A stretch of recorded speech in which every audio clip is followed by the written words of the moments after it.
Clotheshorse is brought to you with support from the following sustainable brands. Selena Sanders, a social impact brand that specializes in upcycled clothing using only reclaimed, vintage, or thrifted materials from tea towels, linens, blankets, and quilts. Sustainably crafted in Los Angeles, each piece is designed to last in one's closet for generations to come. Maximum style, minimal carbon footprint. Picnic Wear, a slow fashion brand made by hand in New York City from vintage and deadstock textiles. Picnic Wear strives for minimal waste but maximum authenticity. Future vintage over future garbage. Find Picnic Wear on Instagram at Picnic Wear, and that's Wear, W-E-A-R, and at www.picnicwear.com. No Flight Back Vintage, bringing fun new life to old things. Always using recycled and secondhand materials to make dope-ass shit for dope-ass people. See more on Instagram at No Flight Back Vintage. Shift Clothing out of beautiful Astoria, Oregon, with a focus on natural fibers, simple hardworking designs, and putting fat people first. Discover more at shiftwheeler.com. Late to the Party, creating one-of-a-kind statement clothing from vintage, salvaged, and thrifted textiles. They hope to tap into the dreamy memories we all hold. Floral curtains, a childhood dress, the wallpaper in your best friend's rec room, all while creating modern, sustainable garments that you'll love wearing and have for years to come. Late to the Party is passionate about celebrating and preserving textiles, the memories they hold, and the stories they have yet to tell. Check them out on Instagram at Late to the Party People. Vino Vintage, based just outside of LA. We love the hunt of shopping secondhand because you never know what you might find. Catch us at flea markets around Southern California by following us on Instagram at vino.vintage so you don't miss our next event. Old Flame Mending helps you keep your clothes intact through clothing repair, visible mending, and tailoring. Through extending the life of textiles, Old Flame Mending makes your pieces not only wearable and functional again, but also unique and beautiful. This mending duo is based in Pittsburgh, but they take mail-in mending orders from anywhere in the U.S. For more information, visit them at oldflamemending.com or follow them on Instagram at oldflamemending. Gabriella Antonis is a visual artist and an ethical trade fashion designer. But Gabriella is also a radical feminist micro-business. She's the one-woman band trying to help you understand why slow fashion is what the earth needs. The one-woman band to help you build your own brand. She can take your fashion line from just a concept and do your sketches, pattern making, grading, sourcing, cutting, and sewing. The second option is for those who aren't trying to start a business and who just want ethical garments. Gabriella Antonis will create custom made-to-measure garments just for you. Her goal is to help one person of any size at a time, including beyond size 40. To inquire about this serendipitous intersectional offering of either concept, DM her on Instagram to book a consultation. Please follow her on Instagram and Twitter at Gabriella Antonis. Dylan Page is an online clothing and lifestyle brand based out of St. Louis, Missouri. Our products are chosen with intention for the conscious community. Everything we carry is animal-friendly, ethically made, sustainably sourced, and cruelty-free. Dylan Page is for those who never stop questioning where something comes from. We know that personal experience dictates what's sustainable for you, and we are here to help guide and support you to make choices that fit your needs. Check us out at dylanpage.com and find us on Instagram at dylanpagelifeandstyle. Salt Hats, purveyors of truly sustainable hats, hand-blocked, sewn, and embellished in Detroit, Michigan. Find us on Instagram at Salt Hats. Karen Kinney Studio. Located in Western Massachusetts, Karen specializes in handcrafted earrings from found, upcycled, and repurposed fabrics, as well as other eco-friendly curios, all with a hint of nostalgia, a dollop of whimsy, a dash of color, and 100% fun. Karen is an artist/designer who believes the materials we use matter. See more on Instagram at Karen Kinney Studio or online at www.ckinney.com. Gentle Vibes Vintage. We are purveyors of polyester and psychedelic relics. We encourage experimentation and play not only in your wardrobe, but in your home too. We have thousands of killer vintage pieces ready for their next adventure. See them all on Instagram at Gentle Vibes Vintage. Thumbprint is Detroit's only fair trade marketplace located in the historic Eastern Market. Our small business specializes in products handmade by empowered women in South Africa, making a living wage, creating things they love like hand-painted candles and ceramics. We also carry a curated assortment of sustainable and natural locally made goods. Thumbprint is a great gift destination for both the special people in your life and for yourself. Browse our online store at thumbprintdetroit.com and find us on Instagram at thumbprintdetroit. Blank Cass, or Blanket Coats by Cass, is focused on restoring, renewing, and reviving the history held within vintage and heirloom textiles. By embodying the love, craft, and energy that is original to each vintage textile as I transfer it into a new garment, I hope we can reteach ourselves to care for and mend what we have and make it last. Blank Cass lives on Instagram at blank_Cass, and a website will be launched soon at blankcass.com. Located in Whistler, Canada, Velvet Underground is a velvet jungle full of vintage and secondhand clothing, plants, a vegan cafe, and lots of rad products from other small sustainable businesses. Our mission is to create a brand and community dedicated to promoting self-expression, as well as educating and inspiring a more sustainable and conscious lifestyle, both for the people and the planet. Find us on Instagram at shop_Velvet Underground or online at www.shopvelvetunderground.com. St. Evens is a New York City-based vintage shop that is dedicated to bringing you those special pieces you'll reach for again and again. More than just a store, St. Evens is dedicated to sharing the stories and history behind the garments. 10% of all sales are donated to a different charitable organization each month. For the month of May, St. Evens is supporting Labor Behind the Label, an anti-sweatshop campaign working to improve conditions and empower workers in the global garment industry. New vintage is released every Thursday at wearstevens.com with previews of new pieces and more brought to you on Instagram at wear_st.evens. That's Wear St. Evens. Country Feedback is a mom and pop record shop in Tarboro, North Carolina. They specialize in used rock, country, and soul and offer affordable vintage clothing and housewares. Do you have used records you want to sell? Country Feedback wants to buy them. Find us on Instagram at Country Feedback Vintage and Vinyl, or head down east and visit our brick and mortar. All are welcome at this inclusive and family-friendly record shop in the country.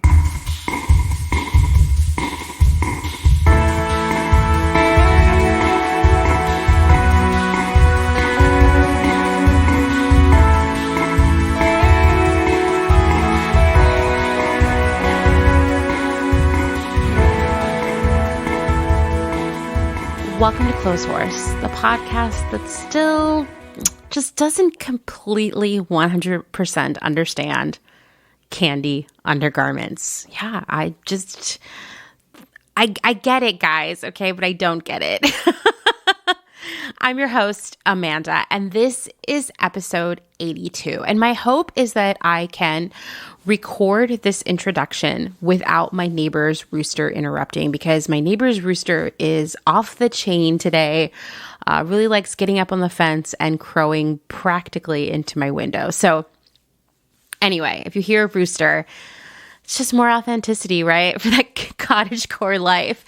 Anyway, I have an absolute treat for you in this episode, and that is that Meredith, you all know her, she's a regular around here. If you're one of those completionists who's listened to all the episodes thus far, then you recognize Meredith not only from several phone calls into the podcast, but she did a couple episodes about fit in the fashion industry way back in the day. I recorded those episodes when I was still living in Philadelphia and recording this podcast across from my bed, and there were no roosters by the window. What a terrible time to be alive, a roosterless existence. Anyway, she's back today, and we are going to break down a brand we've been wanting to talk about for a while. Spencer's, aka Spencer's Gifts. See also Spirit of Halloween. See also at most malls. If you're unfamiliar with Spencer's, well, first off, I suggest that before you listen to this episode, you take a stroll over to their website. It is spencersonline.com, just to get a feel for the kind of product they sell. And I found this amazing brand summary. I can't figure out if they wrote it or a financial reporter wrote it, but here's what they have to say. Quote, "The teen and young adult years are peppered with trips to mall-based Spencer Gifts for lava lamps, beer pong tables, black lights, posters, rubber vomit, and fuzzy dice. Its novelty and pop culture products include apparel, jewelry, decor, and seasonal items, including Halloween merchandise. Spencer's operates more than 640 shops in the U.S., Canada, and Puerto Rico, as well as 1,100 plus seasonal Spirit of Halloween locations nationwide."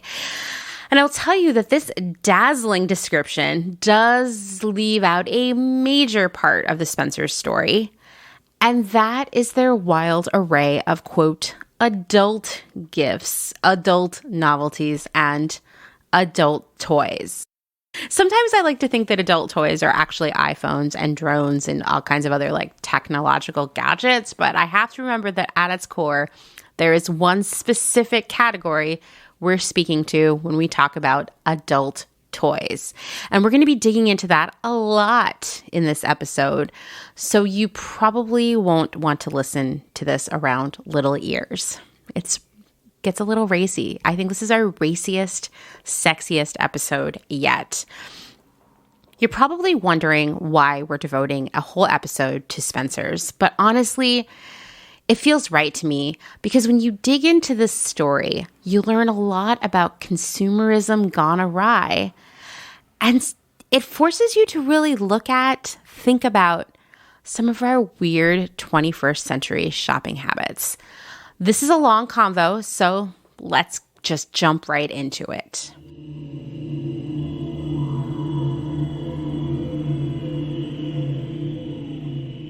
There we go. Okay. So Meredith, you're back. Do you want to remind everybody of who you are? Of course. Hi, everyone.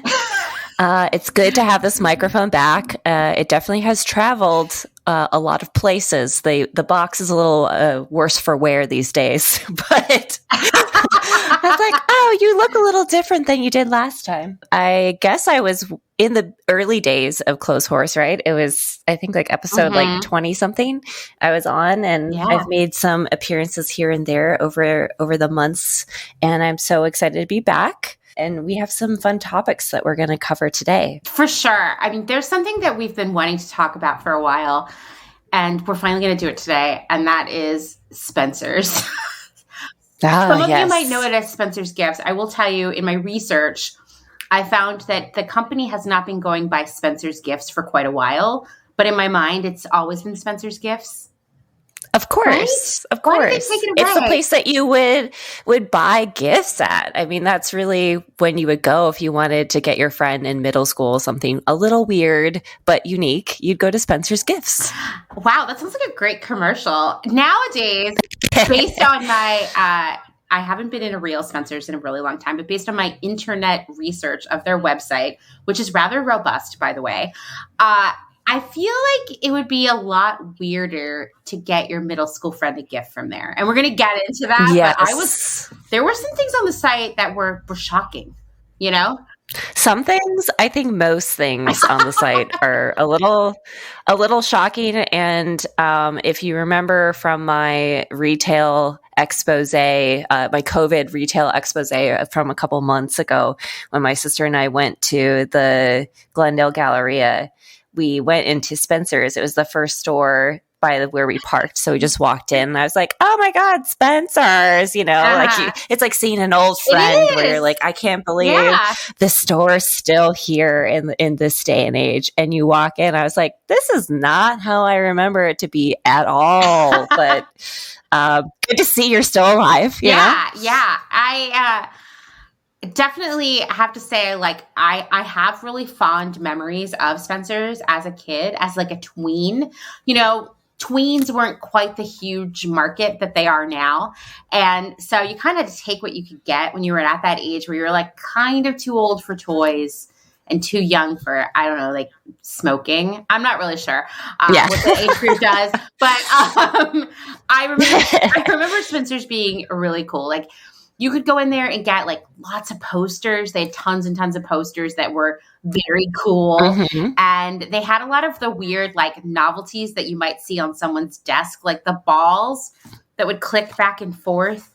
Or like I had something that definitely came from Spencer's. It was like a red magnetic base covered with all these little metal hearts that you could like sculpt into things. Oh, yes. I remember the thing that's like a bunch of pins and you stick your hand in it and it holds the outline, right? Like that was the kind of stuff you could get there. Black lights and like disco balls. Crazy lights, like the colored lights. It's like the ball that rotates. Yes. You know what I'm talking about? Classic. Yeah, that's how you know you're at a party. That's the party light. Absolutely. Yeah. So it was like a lot of stuff like that was like neither adult nor childish. And so it appealed to a lot of people. But it has changed a lot as I've learned. Yes. Well, I think like it was so novel in the 90s because you couldn't find that stuff anywhere else. Like it was just this really weird conglomeration of merchandise that you really could not find anywhere else, which made it special. Mm-hmm. Where today, what makes me most confused as to why it still exists is like you can buy all this stuff on Amazon for very cheap, or even, just do a Google search for cotton candy thong or something like that, and you can find it, but that was the appeal, because I'm sure like kids that go into Spencer's now are kind of confused, like what the hell is this? Or I hope they're not going into Spencer's because it's a little X-rated, but we're going to talk about that. Yeah. Yes, coming soon. But like I think that everyone nowadays might be a little confused as to why Spencer's exists, but it really was a novelty, and like novelty shops had a place because you couldn't find that stuff anywhere else. It was just weird stuff. It's true. Like the stuff you could buy at Spencer's, you literally could not find anywhere else, maybe in a strange catalog, but that was about it. And it was like all over the place, like, gag gifts and magic tricks, and greeting cards of like, with like Chippendale dancers on them and stuff. Exactly. And there was always this corner that was the adult area. But like, I will tell you, based on what I remember it as when I was younger, to be fair, it's not like I was spending a lot of time in that corner. It was very small for my age. No one was going to let me back there. But I remember it being pretty innocent adult stuff like sex dice and furry handcuffs and things like that. And I mean, it has certainly changed, which we're going to talk about. And I also think that is maybe what is driving their business right now, keeping them relevant. But I think like, basically, in a pre-Hot Topic world, Spencer's was Hot Topic. But now we have Hot Topic, whose business has been on fire for years because it is so like pop culture influenced, so novel, fun for all the people of all ages. And we're going to talk a lot about the kind of stuff we've seen on Spencer's website. They do have a pop culture section. It's tiny and not very relevant or interesting. No, I thought the same thing. Right? But they consider, based on the reading I was doing, Hot Topic to be like their number one competitor. And I would say if that's the case, which I just don't believe, I've definitely worked places where we were very delusional about who our number one competitor was. I would just say that if Hot Topic is indeed Spencer's number one competitor, they are losing. Oh, big time. So much, because there's almost like, I feel like Spencer's has become kind of like embarrassing. Like if you sent me a gift from Spencer's, I would laugh at it, but like you wouldn't buy a gift at Spencer's for most people, because they would be like, ugh. Yeah, excuse me? Right?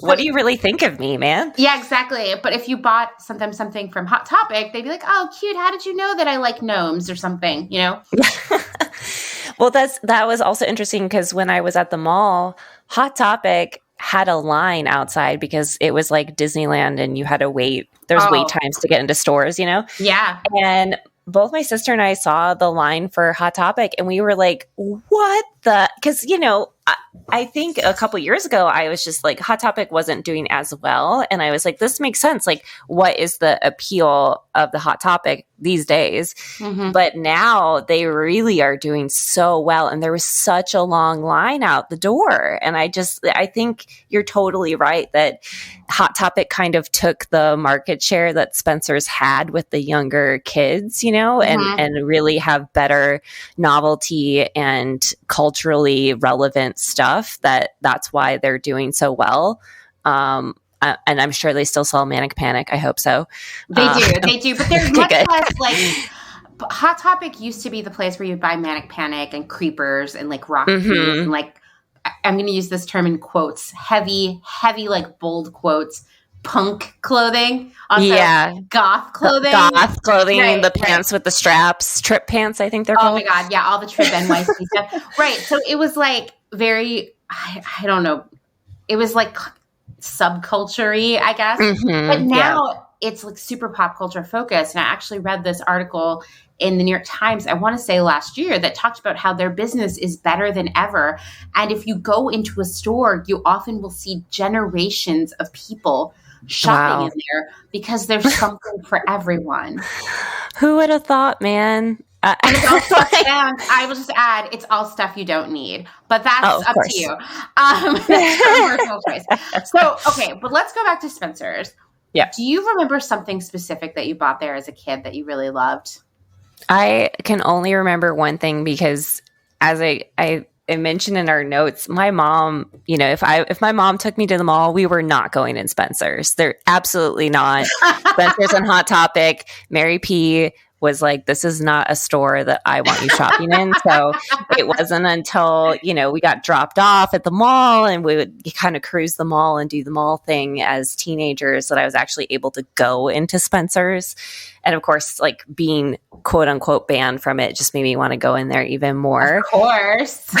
But I remember my aunt taking my sister and I to the mall, and she bought us to share, because that works with like tween girls, a lava lamp. It was it had like a black stand and green lava on the inside, and I loved it. Oh my goodness, I loved it. I loved it so much. And then I think I also got like a small handheld, like it was probably like 3 inches by 3 inches, like a little book on hippies of the 1970s. Wow, this actually sounds like really cool, right? Like once again, Spencer's was cooler. I swear. It was fun. It was more like, on the nose and just kind of like fun, random crap that like brought a smile to your face and not made you blush, which I think it would do more so now. Yeah. Well, how about you? What did you get from Spencer's? I mean, like I said, I had that thing with the magnetic heart stuff. I remember one time buying a pack of it was like, prank gum that was supposed to be like pepper flavored. And really, I always think of this episode of The Simpsons where Bart gets those like growing dinosaur capsules and he has this vision that he's going to like shoot it with the hose and this huge dinosaur is going to appear and like pick up Lisa in his mouth. And like he actually does it, and it's like the size of his hand, and it just like falls over and washes away. And in my mind, I was like, I'm gonna prank people so hard with this gum. Like people are gonna never be the same. Like nope, they don't know what's coming. They don't know. This is gonna change everyone's lives. They'll never chew gum again. And I offer it to my grandma, who takes it and chews it, and I'm like, "How you feeling right now? What's going on now?" And she's like, "Yeah, I think this gum is stale."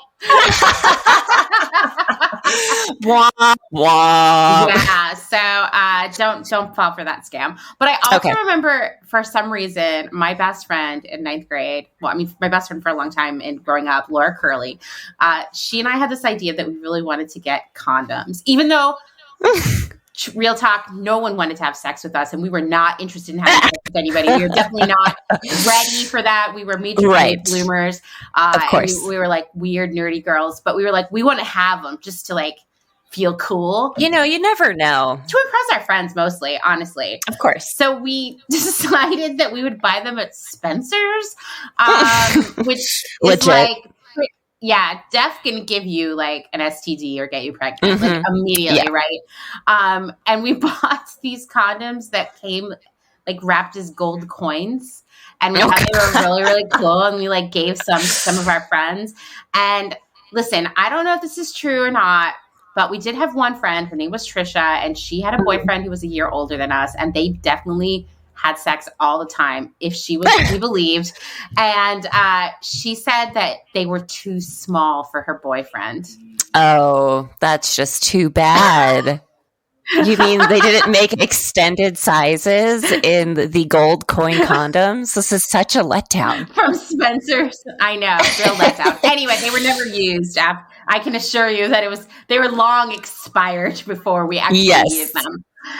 But we felt very cool. And so I guess you could say like, I knew that there was some sex stuff at Spencer's, but like not useful sex stuff, not like legit stuff that like people who were into sex things would buy.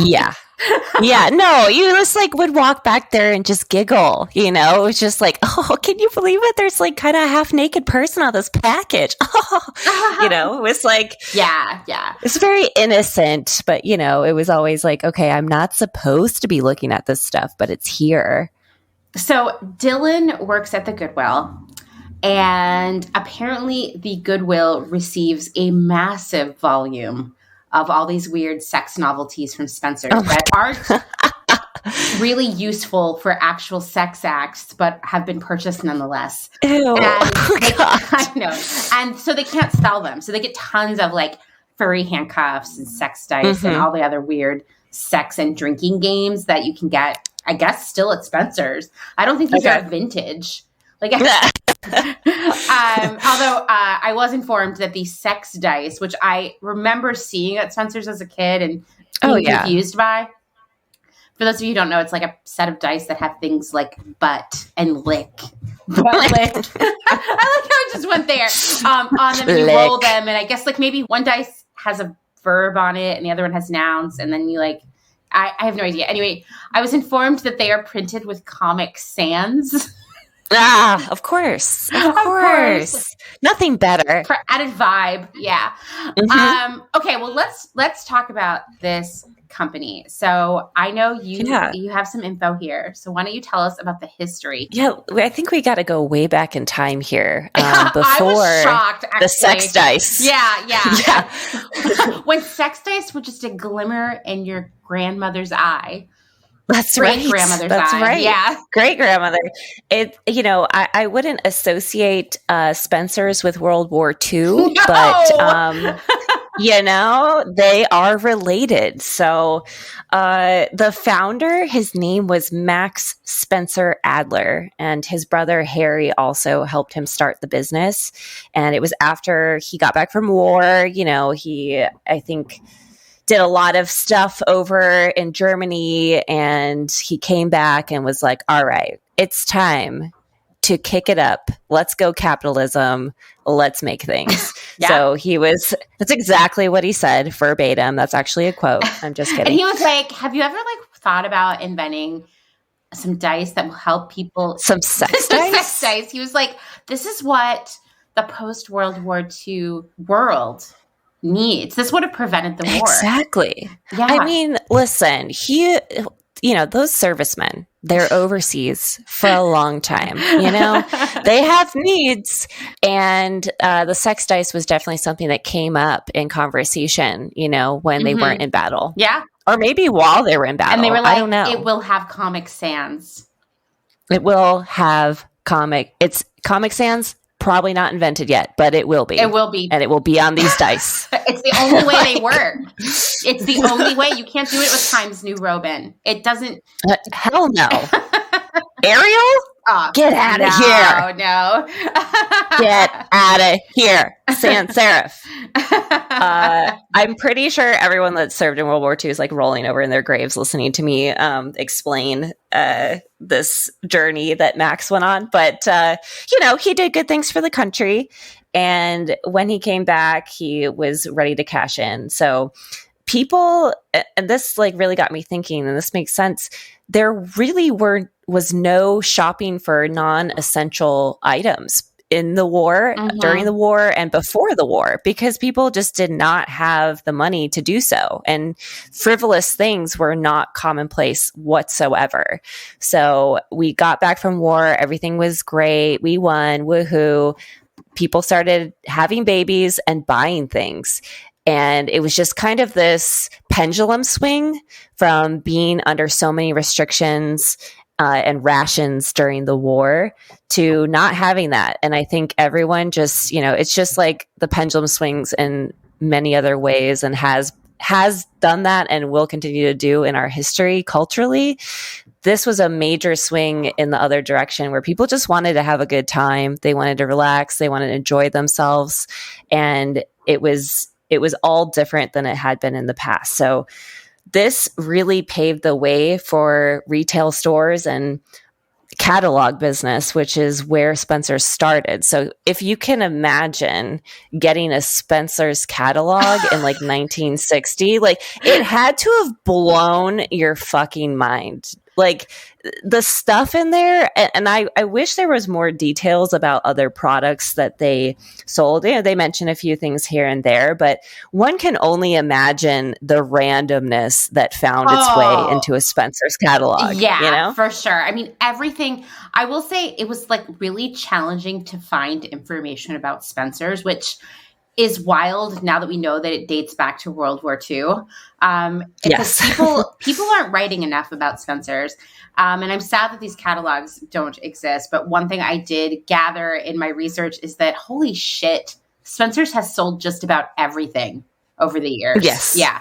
Yes. Name it, they've sold it. And I think, you think of those random ads that you see in the newspaper or in magazines or, like free magazines you would get, and you would look at the ad and be like, no one would ever buy this. That's the stuff that Spencer sold. It's true. It's true. Stuff with no practical use.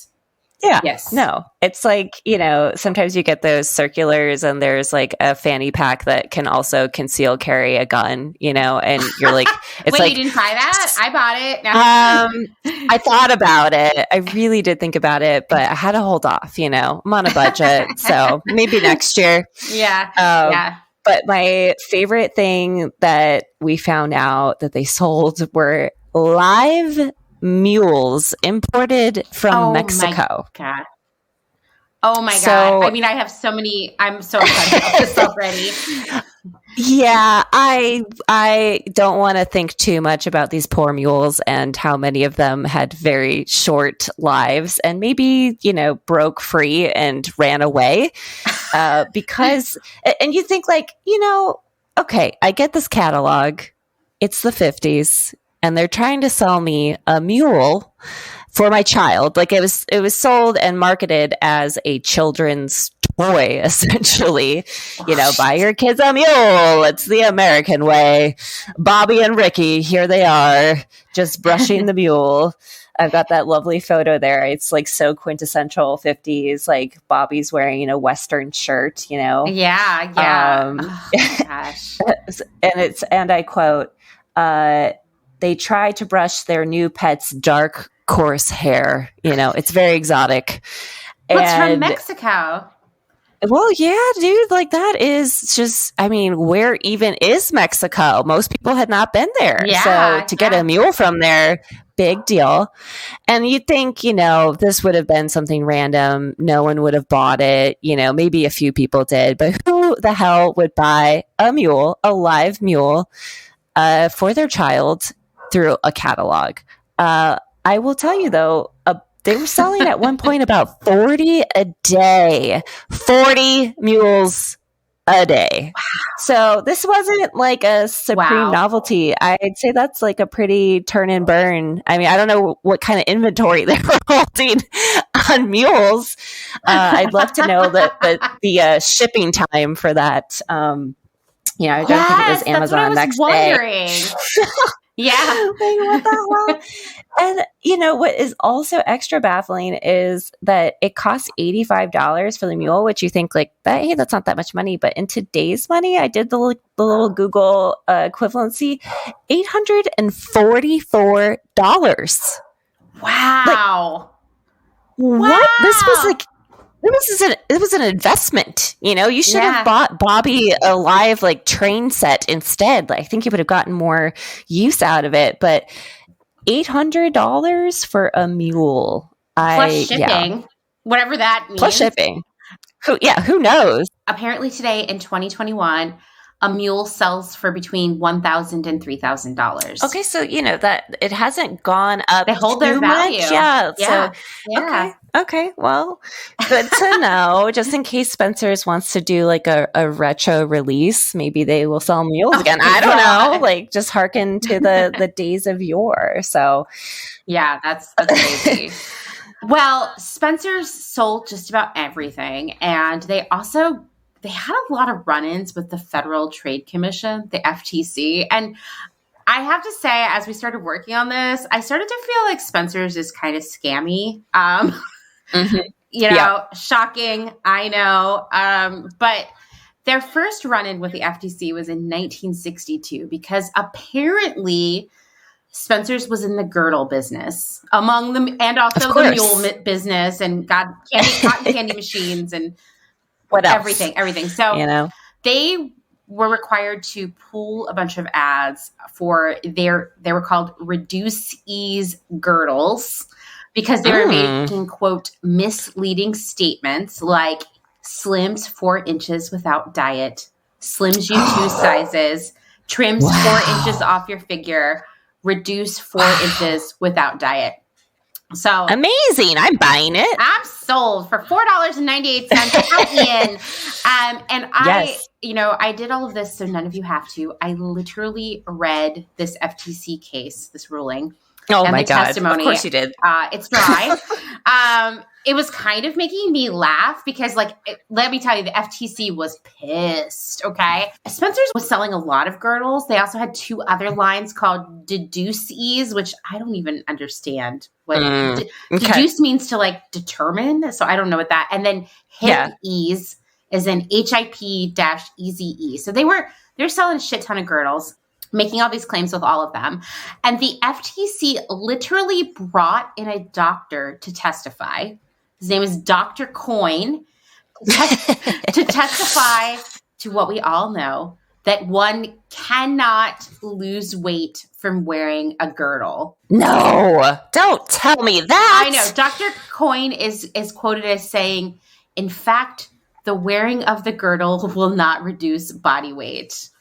And they really went for it here. And so groundbreaking. So Spencer's was required to immediately pull all this advertising, pay some fines. I don't think it made them stop selling girdles though. They were still doing girdles. Imagine if they still sold girdles. Okay. This is so funny that this is in here because in the Life magazine that had this article about the mules that Spencer's was selling, one of the ads that I saw was for a girdle in that same issue, and it was having similar claims. Not sold by Spencer's, but I think it was a very common practice then. And they had different, they had one for just your thighs, if you just wanted to slim your thighs. And, they had similar claims of it could take you down 2 dress sizes. And they had this very happy woman on the in the ad, just doing a leap in the air. She's just so happy to be wearing her girdle. No way. She's dying in pain. She can't breathe. Her organs are smushed. Yeah. Listen, she's just happy it's not a corset. I guess so. She's this is so freeing. Freedom. Well, in 1969, the FTC came back for Spencer's. This time, because apparently Spencer's was selling a lot of jewelry, which I do kind of remember some jewelry there when I was a kid.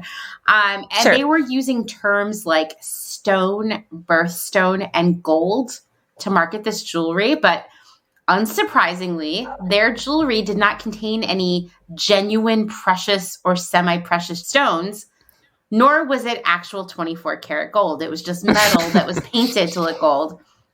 So the FTC was like, okay, you got to knock this off.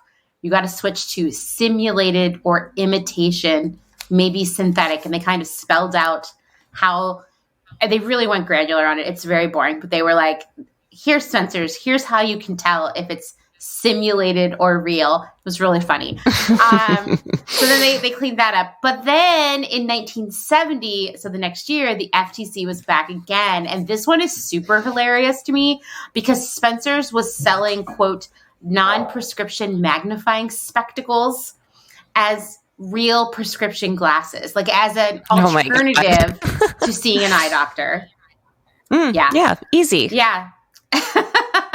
They clearly have your best interest in mind. You know, they want to save you an eye exam visit and some expensive glasses. You could just solve it yourself. Yeah. I mean, once again, like Spencer's clearly was in the business of selling anything. Well, you know, I'd like to get your opinion because I feel like I see so many ads these days on Instagram. I'm like, where's the FTC at? Oh my God, like, dude, yes.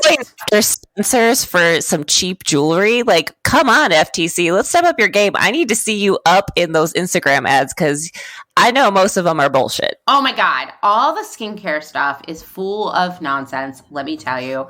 All the diet teas and the supplements and like... Oh, the earwax thing. I've been getting that ad. Have you gotten that? Is it just me? What's happening? I don't know why I keep getting this ad. Is it like, the Q-tip that's made of plastic?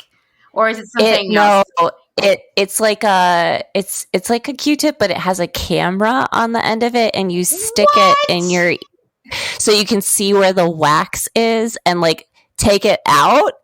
I don't know what I Googled to deserve because I'm getting it on Instagram and on Facebook. And I was like, you know what? Like, this is disgusting, but also like, let me get some more information on it. So I clicked on it. It was retailing for like $15. And I'm like, I am not buying something I'm sticking in my ear for $15. It has like a camera. Like, no, this should be way more expensive if it actually worked. Yeah. You know, like this seems a little fishy. And it wasn't like 5 easy payments of $15. It was just $15. And so I was like, no, you got me. I'm not biting that one, guys. Yeah, that's a really weird one. Wow. I mean, yeah, where is the FTC on Instagram? The claims I see on there are so preposterous. Yeah. And like there seems to be no regulation around it. I'm not even going to touch that like influencers post. That's a whole other story. Oh no. Oh God. Yes. Don't even. We can't. There's not enough time for that. I guess they're still just like really focusing on Spencer's. Yeah, clearly. I mean, I would be. It's like very dangerous, the stuff that they're marketing. It was interesting to read all these old cases because, by the way, the FTC has a database of like every single case that it's ever had. But it's really weird. It's just like Adobe files, like PDFs for an entire year, and you have to scroll through them and find the case you're looking for. So it's like thousands of pages. And I saw some weird stuff. Like I saw they took Folgers coffee to court. Oh my God. Because Folgers was paying one grocery store chain a fee to include them in their spring festival of flavor. And they weren't doing that with other grocery stores. I had no idea the FTC got involved in things like that. It wasn't because like it's not really good coffee or Yeah, no. I was thinking I'm going to get some drama here. I can't wait to read this. And I was really bored. There was one about chinchillas that I just passed over, but it was called like Chinchies Chinchillas Limited. Didn't read it though. I was like, it's going to make me too sad. But anyway, if you ever really want to just really be bored, that's a ticket right there. It's also like, it's sort of like someone typed up all the notes and then they scanned them and uploaded them as a PDF. Yes. They're a little sideways. Yeah. This is why you're really good at your job, Amanda, is because I saw these FTC things and I just looked at them. I was like, I'm not reading through this. But of course you did. I knew you were going to, but yeah, they're very archaic. Yeah. They're like, like it's like you are going to the archives in the library, pretty much. Yeah. I mean, I think I'm a lawyer now after reading all those. Like, yeah, I'm definitely. Yeah. Send me your cases. I mean, you're hired. Yeah. Perfect. Excellent. So I'll keep that in mind. Yeah. So the thing is, like, obviously, despite all these run-ins with the law, Spencer's grew and grew, right? Yeah, they kept growing. And I think just the assortment, once again, I wish I really knew more of what they were selling, but whatever it was working. Yeah. And in the 70s, it was sold to MCA, which is the Music Corporation of America. The Music Corporation of America. the Music Corporation of America. The only one. That's so weird to me. I was shocked. Isn't it? Yeah. Yes. Yeah. Why? Like, why? I don't. So many questions here about why MCA was even interested in it, but they are who we can credit for the growth and the expansion of the brick and mortar store. So somewhere in the 60s, Spencer's, before it was sold, started expanding into brick and mortar, and they had about 400 stores, I believe, around the time that they were sold to MCA, and MCA just continued that growth. And sometime, I believe it was in the 90s, they canceled the catalog. 80s or 90s, they stopped the catalog finally, but it still was running in tandem, which makes sense. We all loved those. I loved getting catalogs in the mail. It was always so exciting. But as the mall stores grew, there was no need to continue to pursue that avenue. This is kind of also where we start to see a shift in the assortment itself, and start to veer towards what we've been hinting at is this more adult sex toy, sex shop kind of vibe. I think it kind of like, when you guys covered the Victoria's Secret escapades and how the guy who founded it wanted it to be just like a quote unquote safe space for men to go and shop for lingerie. I feel like Spencer's kind of became that place where, you could find something a little risque, but it was still Spencer's, it's still like fun, neon, crazy stuff. You could still buy a lava lamp and, a dildo. What more could you want out of the store? So I think it just like helped. It was like a wolf in sheep's clothing, like it had some risky stuff. It was in the back of the store, but you knew it was there. So you could kind of get that stuff without having to go into Hustler, I suppose. Yeah. I think that's a big part of it for sure. It's just over at the mall, it's safe. If someone sees you there, Exactly. It's just like, oh no, I'm here to buy a greeting card with a Chippendale dancer on it. I'm not here to buy a dildo, but maybe I am. I don't know. And it's really interesting because as Spencer's kind of encountered fewer and fewer people coming, they were still able to keep everything afloat and keep people interested with what they had.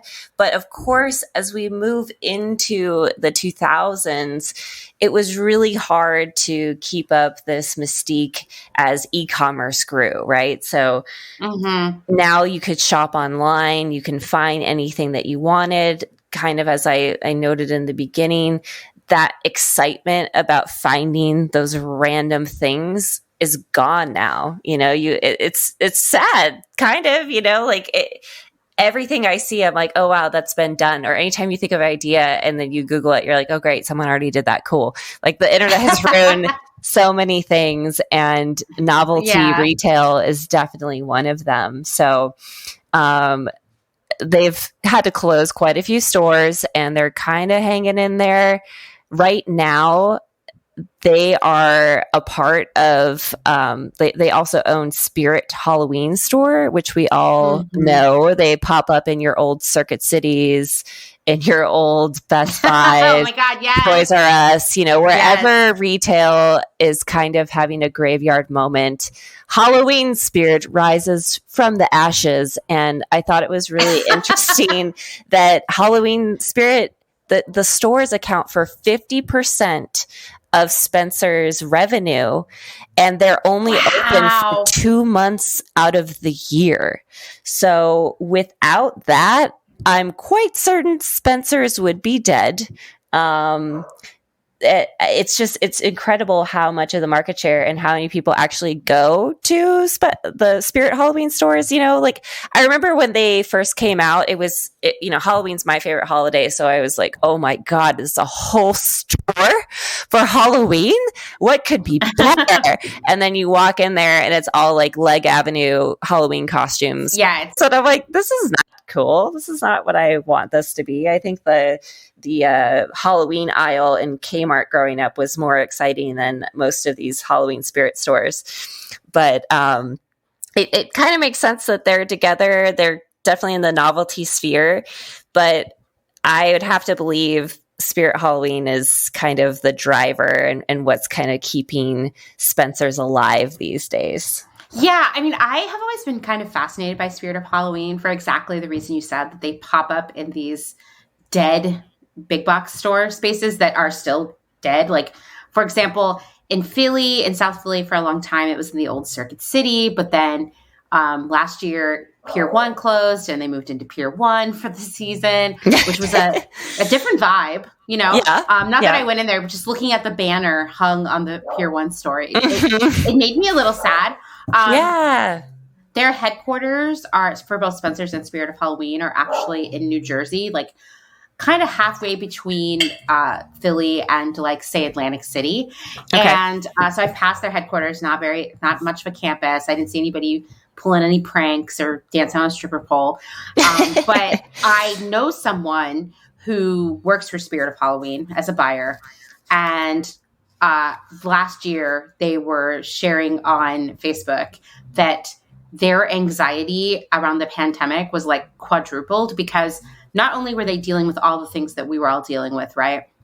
On top of that, if the pandemic didn't end by Halloween or restrictions weren't loosened by Halloween, this person was certain to be losing their job post-Halloween. Oh my God. Yeah. And that it was just like impossible to sleep at night, and that they were like considering taking medication for it and seeing a therapist because the anxiety was just so crippling. And then they disappeared from Facebook. So I never got an update. I know. I think that they were like taking some time off, which is fine. Yeah. But I assume that maybe Halloween wasn't that great last year. I mean, I hope it wasn't, I hope so too. As a mega fan of Halloween, I was like, guys, we just need to skip it this year. It sucks, but if we skip it this year, we can have it next year. And it was like, I did see some people going to Halloween parties who are like definitely not my friends anymore. I was like, I'm done with you. But I kept thinking about that. Like, here's another job and an industry that most of us don't think about, that is like just killing someone right now, Oh, totally. It's like, it's either one or the other. It's all the businesses that started up that were delivery based things where you're like, why would anyone want to get delivery, and like a weed delivery service. Obviously, like some people use it, but it's expensive. But during the pandemic, I'm sure they were all laughing their asses off. Like, look at us now, bitch. Like, we're making a ton of money. And then there's other really like niche specialty things, especially things that revolve around entertainment and having fun and going places and doing things. All of that stuff is a very extensive list of industries. It's what was the alternative? There really was just this hole where you're like, well, Halloween happens every year. Like, it's a fail safe, right? Like there's no October without Halloween, but then the pandemic happened and all those things that were impossible became possible. So it's kind of surprising. There's no way that companies in those industries could have been anywhere prepared for COVID. Oh yeah, no way, right? I mean, who would have ever predicted that we just wouldn't have any holidays for a year, which is basically what happened. Basically, yeah. So Spencer's has experienced a ton of controversy over the years for their product assortment. I remember a few years ago, they were selling incredibly pro-Trump shirts. They got a lot of heat for that. They also are known for selling racist Halloween costumes. Yay. Not surprising either, right? In 1989, the American Arab Anti-Discrimination Committee mailed, this was a different time, guys, this is pre-email. They mailed thousands of pamphlets to Arab Americans across the United States to campaign against Spencer's Chic and Arafat Halloween masks, which were marketed as part of its Fright Stuff line of products. And I'm sure there have been so many other racist, offensive, sexist costumes over the years there, no doubt. I had totally forgotten that they sold Halloween costumes until now, but it makes sense. What we really need to talk about, what has been the most controversial thing at Spencer's, is the sex stuff. Wow. We know that Spirit of Halloween is paying half the bills at Spencer's, right? I would say sex stuff is probably paying another 45% of the bills. Yes. Agreed. Because when I went on the website, I was like, it's like 99% sex stuff here. And I'm just going to say, I was like, this is, and I have to preface this by saying I am not an expert in sex toys.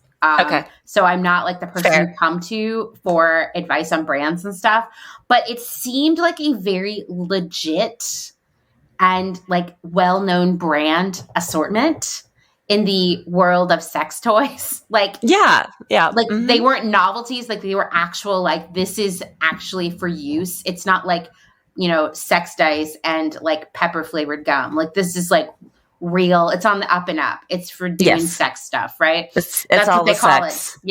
Yeah. And the link on the website is Shop Naughty. Oh, I know. I saw that. But yeah, there's a ton of real, actual sex toys, lube, lingerie, bondage stuff, all of it.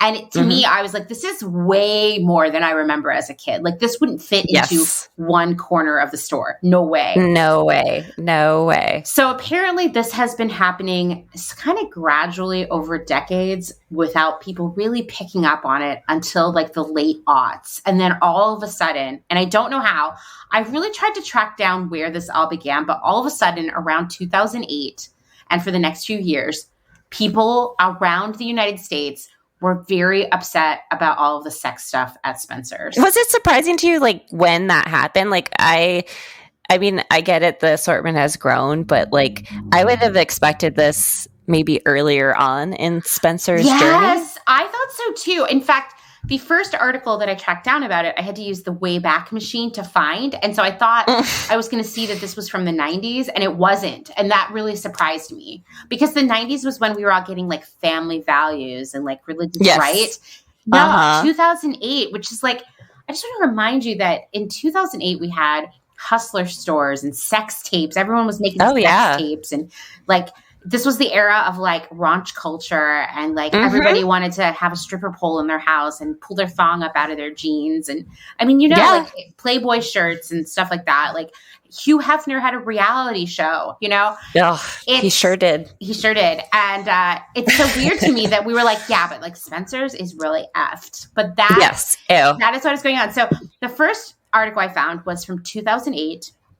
And I really wish this video existed on the internet. It's from a Cleveland television network, and it was called Undercover Video Shows Kids Getting Access to Adult Toys.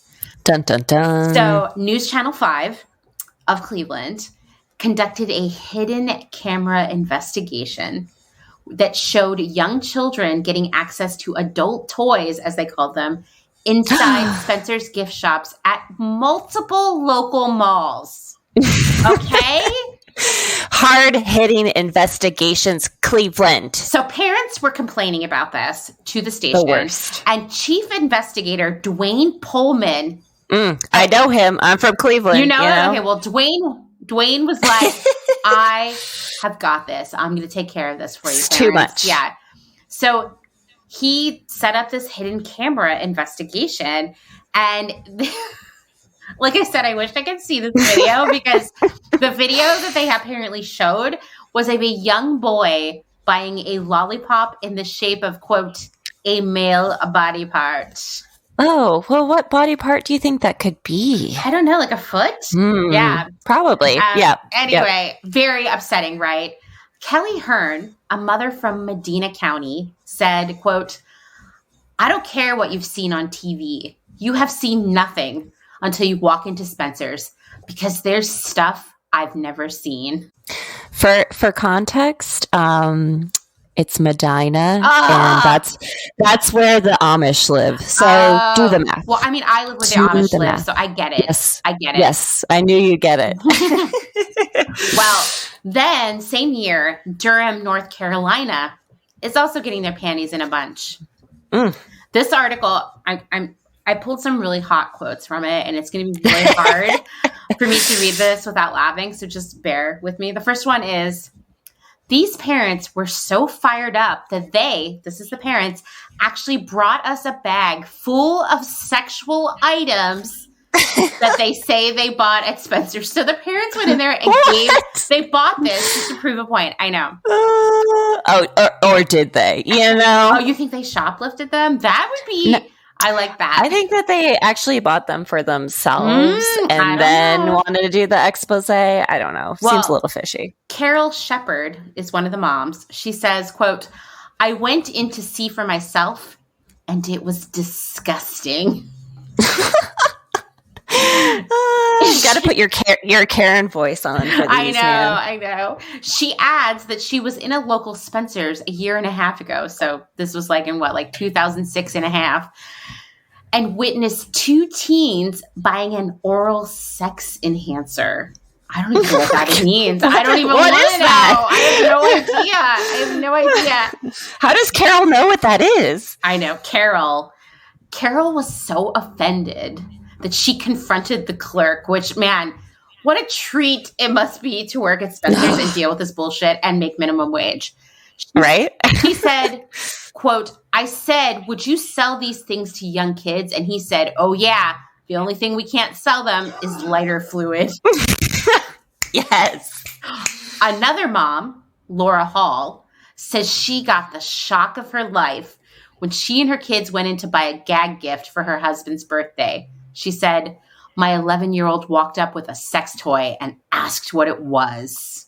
Oh my God. Okay, Laura, why did you take your child into Spencer's then? I don't know. I know. Yeah, seriously. Well, then, the news station there in Durham is like, we're going to do a hidden camera investigation. This is like so local news, right? Yes. So they sent 3 girls ages 13 and 14 into the Spencer's at Durham's Northgate Mall.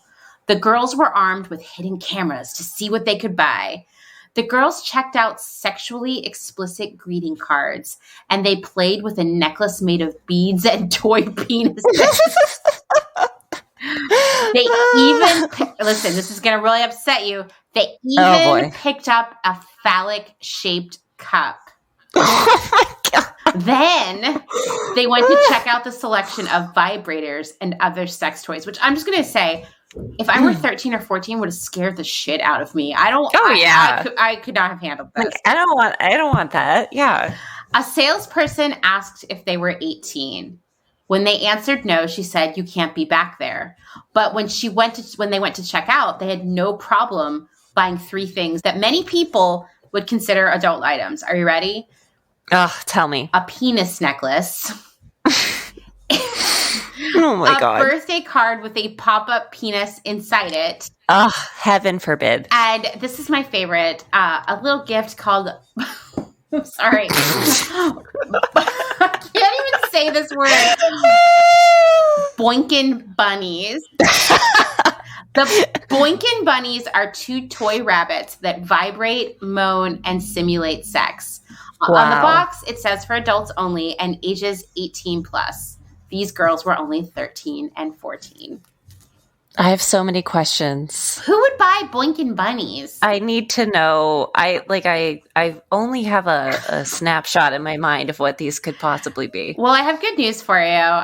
It appears that people are selling Boinkin bunnies on eBay. So what Boinkin bunnies is, based on what I'm seeing on eBay, I'm going to put this link in the doc right now so you can open it, because it's not at all what I imagined. And I'm sad that it exists, actually, because it's like so wasteful, but it is pretty hilarious. They're kind of like stuffed animals that one's white and one's pink. And this is a very heteronormative set of bunnies.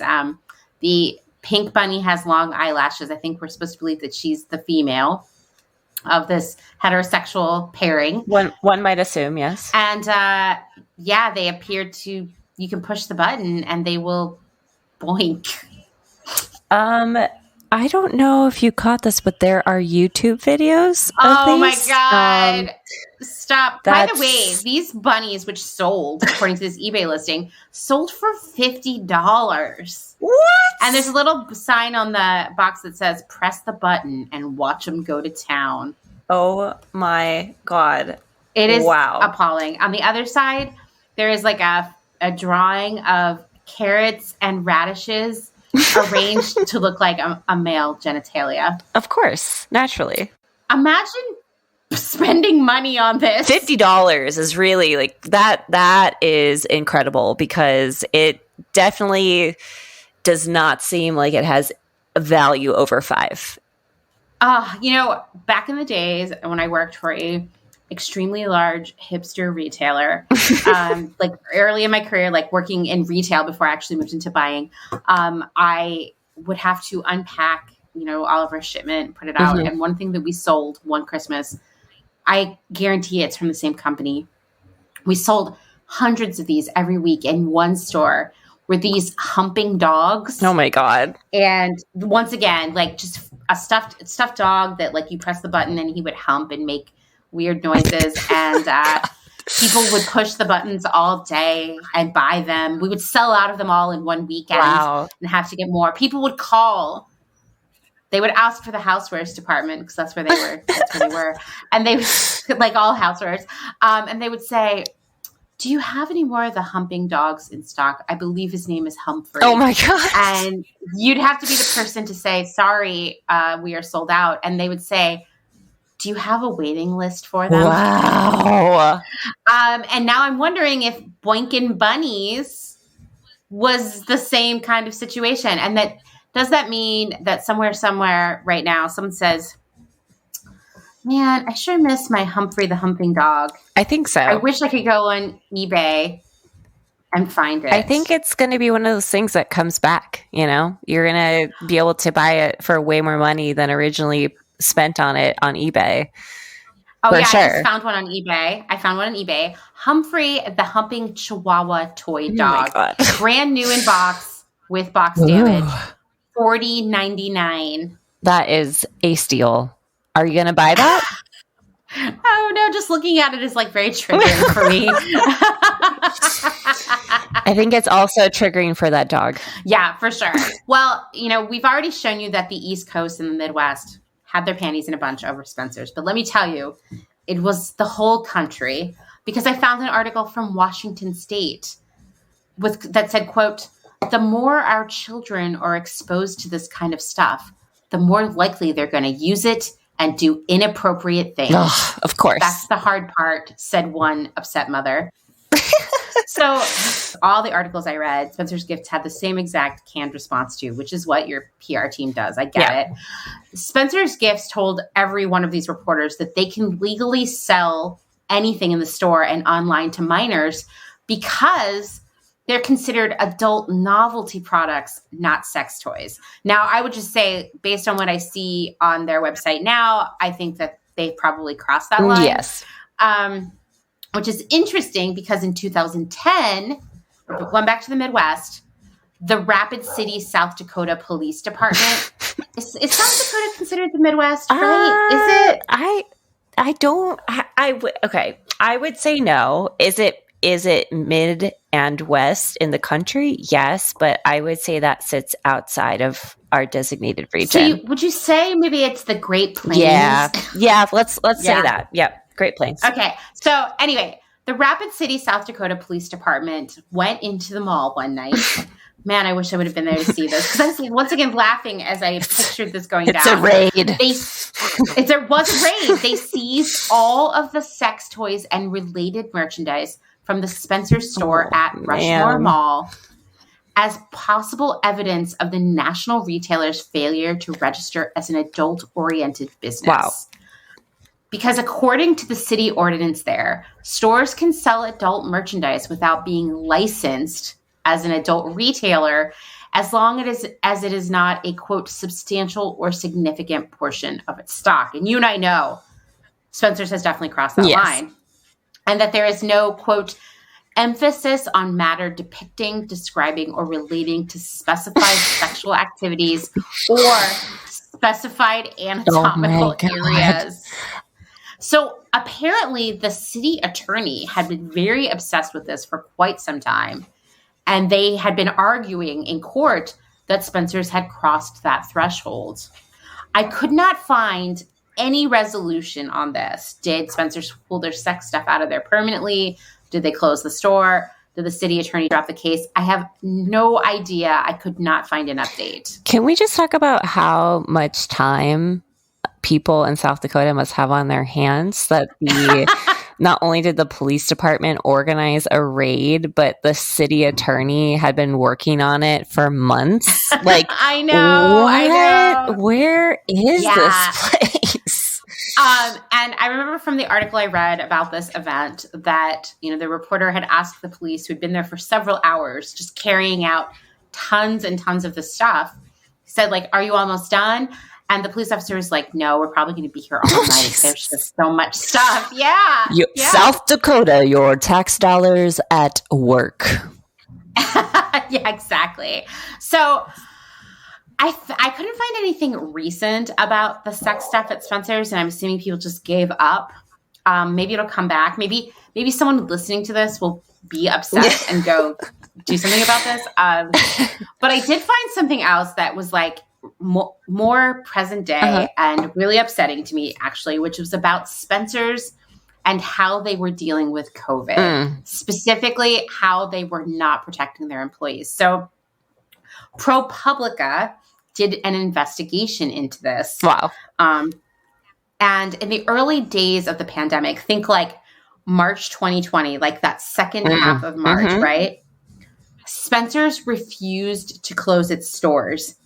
Even though, once again, Spencer's is a mall store. I don't think I've ever seen one not in a mall, and I don't think it exists. Yeah. According to the internet, Spencer's has 600 stores. So in these 600 stores, they refused to close them, even if every other store in the mall was closed, which was in most cases what was going on. So the mall was staying open just for Spencer's, pretty much. And I mean, the other thing is like, people were going there shopping, by the way. I can't. I don't know if you were aware about this, but sex dice, definitely a cure for COVID. So. Oh, yeah, for sure. I mean, it's what you need. Yeah. Like the CDC proved it. Like that's, go get your sex dice now. But yeah, so they refused to close the stores, even though everything else was closed, including their number one competitor, Hot Topic. Employees were told on a conference call that with all the district managers that stores would remain open until malls chose to close themselves or the state or federal government mandated a closure. Wow. So at the same time, the Spencer's website had blog posts that were written in that very same time period, like in the same week, that were out of sync with what was going on in the world, okay? They included tips for using portable toilets at music festivals. Wow. When all the music festivals had been canceled, like straight up banned, right? Yeah. So ProPublica talked to employees who were sick. There were a lot of them who were sick. Once again, 600 stores. These people this is a pre-mask world, remember? Yep. This was like, just wash your hands. The early days. Yes, the early days. This is so upsetting to me. One of the employees said, quote, "We have had multiple customers wipe their snotty noses on the backs of their hands and then touch our t-shirts." I know, nauseating. No. They cough on their money and we have to take it. Spencer's is valuing us coming in and selling dildos and shot glasses over the health of our families. Oh, the first thing I sold, it gets better. The first thing I sold yesterday was a strap-on. Is this essential? Oh, God. Well, Spencer's bowed to public pressure. Sometimes it sucks that you have to like publicly shame some of these companies sometimes, but apparently that is just what it takes with some of them. So eventually Spencer's like was so embarrassed that they gave in and they closed their stores for like not even 2 weeks, just until I want to say March 28th. Oh my God, that's like nothing. Imagine being told that your job at Spencer's Gifts, a store that sells literally not a single useful thing. No. I mean, I know sex toys are useful, but like not essential. Yes. For a short period of time, at least, right? That you are an essential worker, that you are a frontline worker, putting your health at risk so people can buy dildos and shot glasses and, right? Whatever else is in there. Yeah. It's like all of the stuff that frontline workers have gotten, like, first up for the vaccines. And I know there's like Hollywood Bowl concerts this summer that are specifically for those, frontline workers. I think Spencer's employees should be able to dip into that because they clearly were forced against their will to operate the stores and sell strap-ons in the middle of a global pandemic. So that's awesome. I know. And I was wondering a lot about that. Like, do people remember to include the Spencer's workers? Right. Did the Spencer's workers get hazard pay? I bet they didn't. I think we need like a hashtag for the Spencer's workers. Let's bring some justice to the table. Yeah. I mean, I think, once again, we think about all the workers who are treated poorly by their employers. Like, we can't forget the Spencer's workers. They're part of that too. And I think we forget about them because most of us have forgotten about Spencer's. But like, Spencer's is definitely not the only retailer out there that was endangering their employees for no particular reason other than to like make profit. I'm sure that Spencer's sales were probably pretty decent because they were the only store open in the mall. For some reason, Ding Dongs were at the mall. And they were like, well, I guess I'll just go here and buy something. And the sad part is that all the dumb ding-dongs that were shopping at Spencer's are clearly having a lot of sex because that's the only thing you can buy there. So I just hope that we don't have a post-COVID baby boom of Spencer's shoppers. Of ding-dongs. It'd be the worst. Of ding-dongs who say, oh my God, it's a national state of emergency. I better get myself to the mall. Yeah. Priorities. There is something about the mall that can bring out the worst behavior in people. We know that, right? Mm-hmm. Yep. For example, here, the mall food court, I think you could get takeout, but like, I don't imagine I'm going to like drive over there to get Cinnabon and bring it home or whatever. But the mall food court here was like, closed except for like for takeout.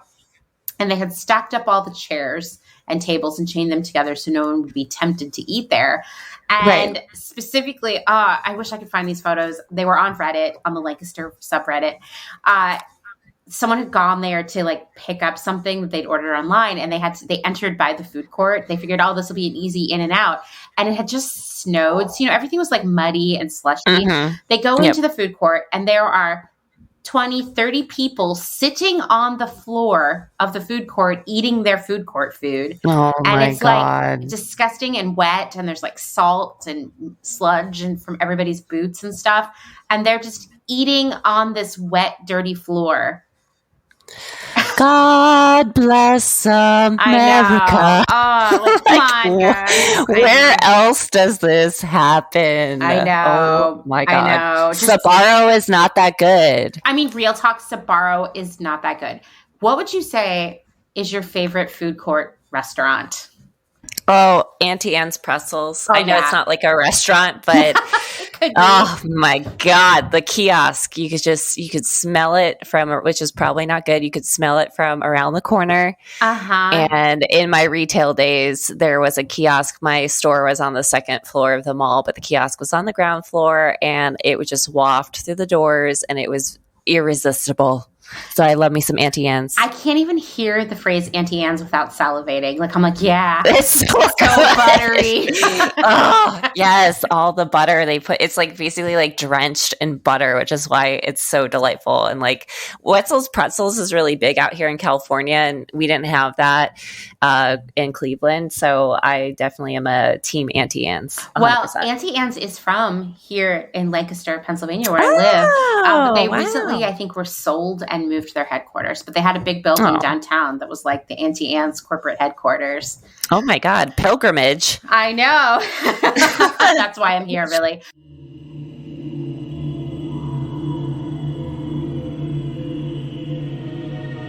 Hello, everyone. It's Meg, content producer of Clotheshorse.world.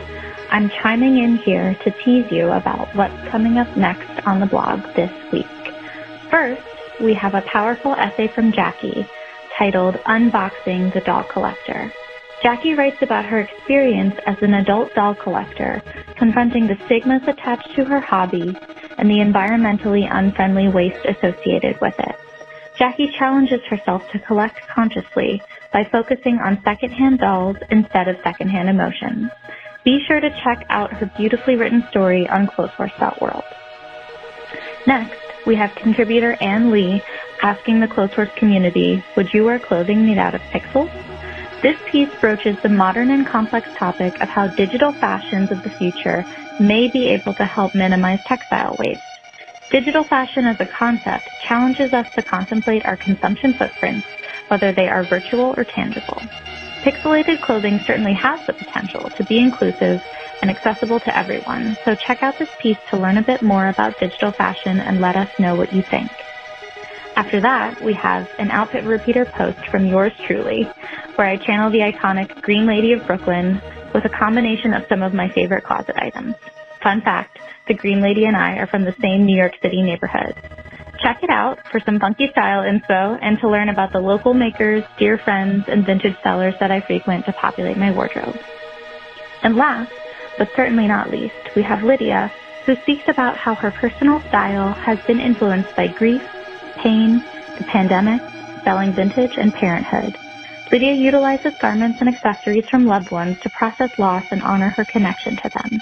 Stay tuned to read more about her unique and heartwarming approach to getting dressed this week on Clotheshorse.world. Thanks for listening, and feel free to reach out to me if you have any ideas for a blog post or if you would like to contribute. You can email me, meg@Clotheshorse.world, or submissions@Clotheshorse.world to discuss. Bye for now.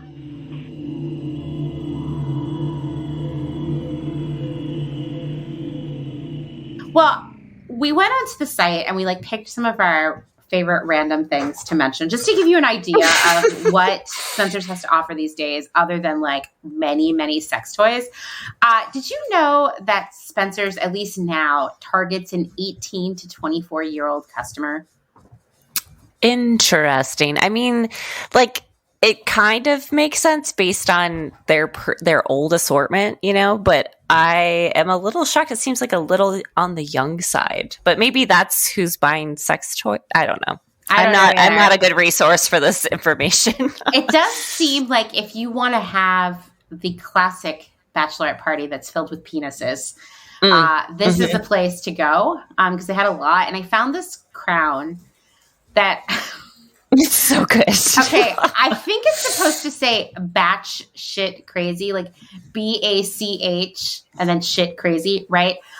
Yes. I immediately saw it and I was like, Bach shit crazy? Is this classical music lovers? This is a random one. And then I was like, is there a movie that's come out recently about Bach and people who launch on? It took me seriously, easily 90 seconds to figure out that it's batch shit crazy. I think that you need to write a screenplay after this based Bob. On that. Yeah. Imagine that. So the next thing I found, I don't know why anybody would buy this. I kind of want to buy it. Is a prank pregnancy test. So it's a pregnancy test that appears to be positive. And it's $4.99, so it's very affordable. And very affordable. I was looking at it, and I noticed that it had 5 stars. And I was like, wait, you can write reviews on Spencers.com. And actually, it's not Spencers.com. It's SpencersOnline.com. Online. Yeah. Mm-hmm. So I had to read the review. There's only one. And I have to share it. It's by someone named Charlotte. What a great prank. My 14-year-old boyfriend was very confused and scared when I showed it to him, except it made things a little more complicated when it was time to show him the actual positive pregnancy test. He didn't believe me for a while, but thank heavens I'm 14 and was allowed to buy it. What the? Okay. There's a lot to unpack. I know. From this statement. I love my first takeaway is that it says by Charlotte, the 14-year-old girl. She's very big on reminding people how old she is, how old her boyfriend is. Yes. And also that they are indeed pregnant. So, so I'm confused. So what she's saying is, because this just doesn't seem like a great way to roll this out. Okay. I got this prank pregnancy test to show my boyfriend, which scared the shit out of him for obvious reasons. They're 14. But then later I was like, here's a real pregnancy test that's positive. How close was this? Like, was this the same day?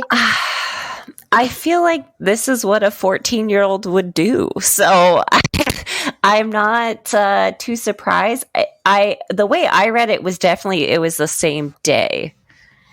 What a weird way to announce that.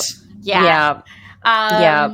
Yeah, that one I just have a lot of questions about, but I do think that the fake pregnancy test is somewhat hilarious. I mean, just saying. Here's the thing is you could go to the 99-cent store. I'm pretty sure those ones are always haywire anyway. So just buy one from the 99-cent store. It's the same thing and it's cheaper. Yeah, save $4. Have a good time. The last one, I picked mostly because there was this guy on 90 Day Fiancé who was getting catfished. And if you watch this show, you know his name is Cesar. And he goes to Mexico to meet her. And he comes with at least 6 boxes of edible panties.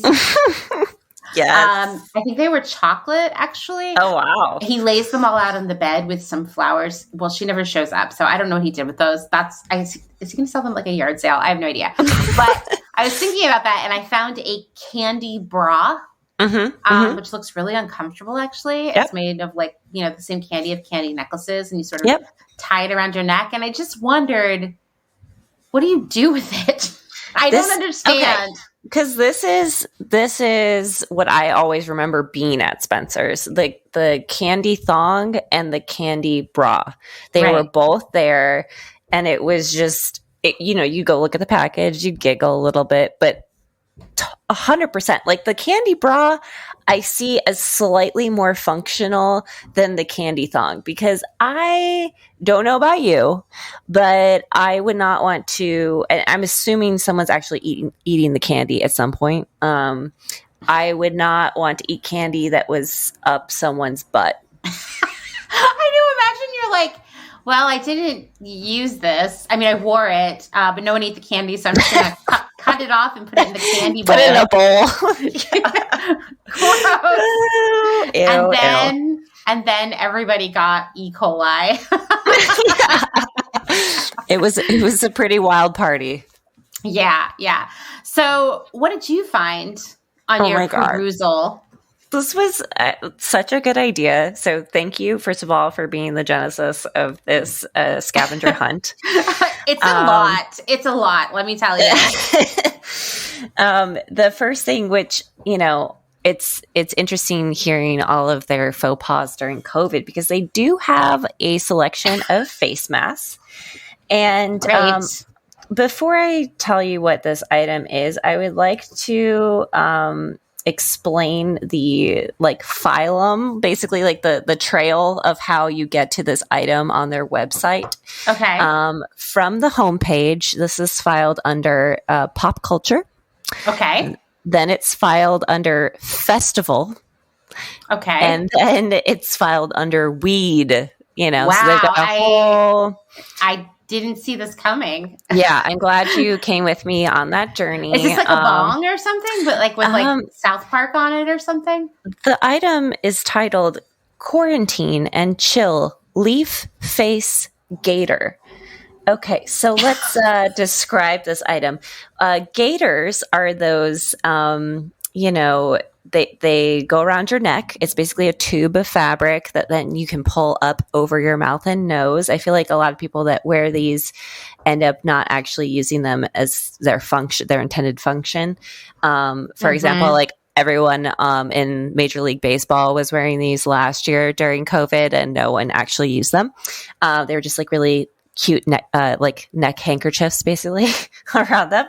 But this one is emblazoned with weed leaves, of course. It has a black ground, and there are 2 shades of green weed leaves, and emblazoned across it is quarantine and chill.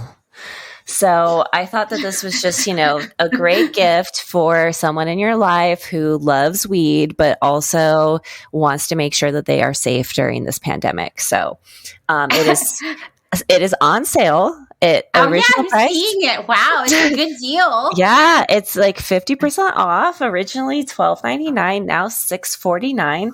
There are no reviews, and one size fits most. So.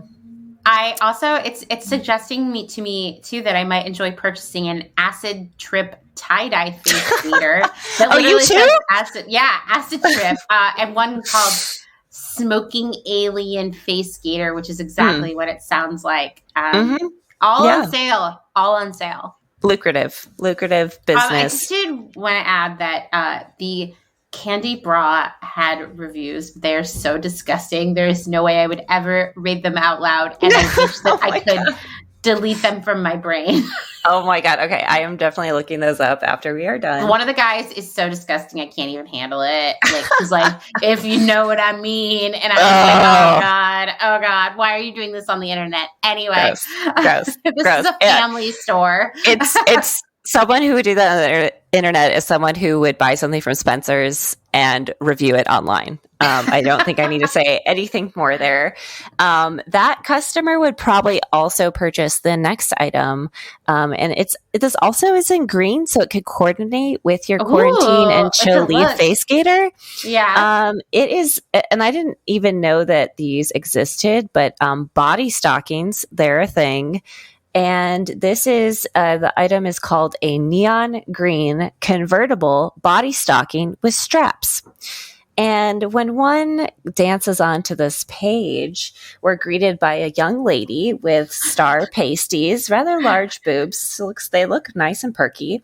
Yeah, her boobs are great. Her boobs are great. She's got a great body. She's wearing them with stiletto-heeled silver boots. And it basically, it's a jumpsuit. Well, we describe this as a crocheted jumpsuit that is completely see-through, of course, in neon green. The plot thickens as you go to the next photo on the website. It comes with straps that are removable. So if you feel like you need a little extra support for this body stocking, never fear. There are straps that can hold it up, although I feel like this is meant to be taken off, but whatever. What do I know?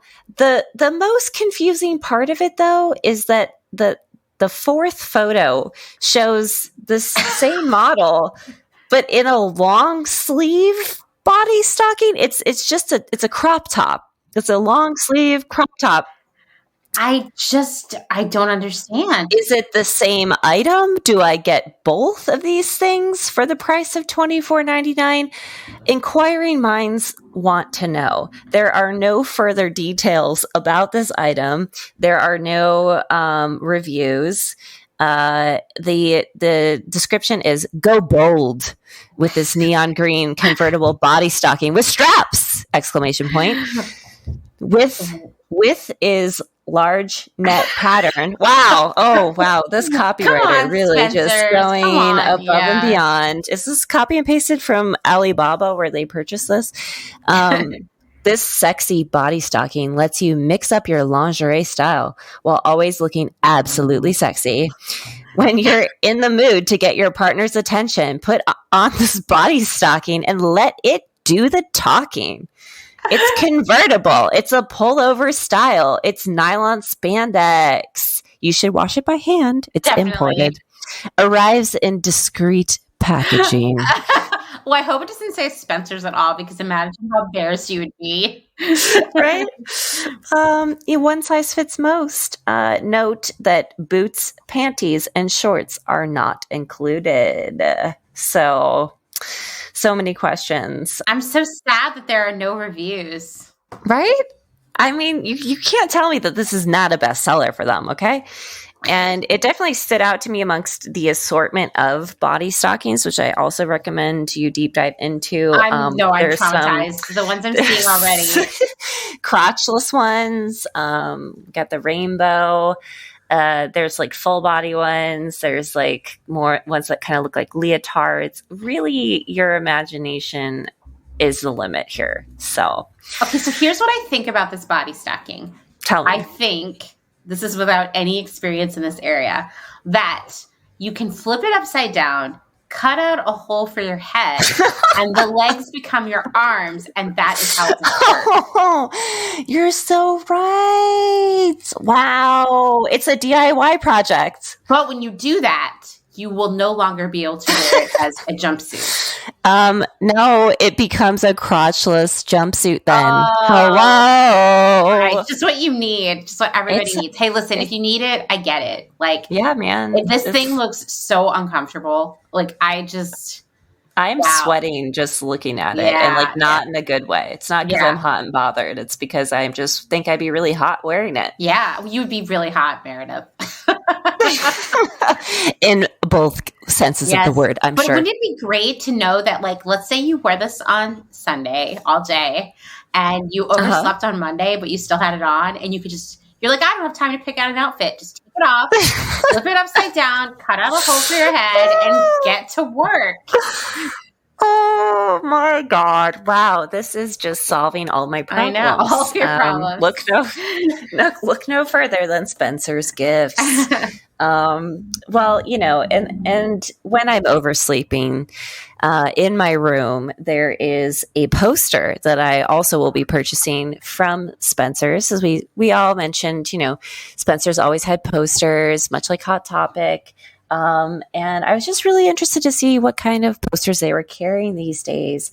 And I was immediately stopped by this poster. The description is tattoo, pinup, Audrey Hepburn, and Marilyn Monroe poster. Okay, so just close your eyes and think about what that would look like. I think I have an image. We have some classic ladies, some classic American ladies, maybe in a bathing suit, in a pinup type pose, kind of, mocked up. We know that this photo shoot didn't happen in real life, but whatever, there's Photoshop.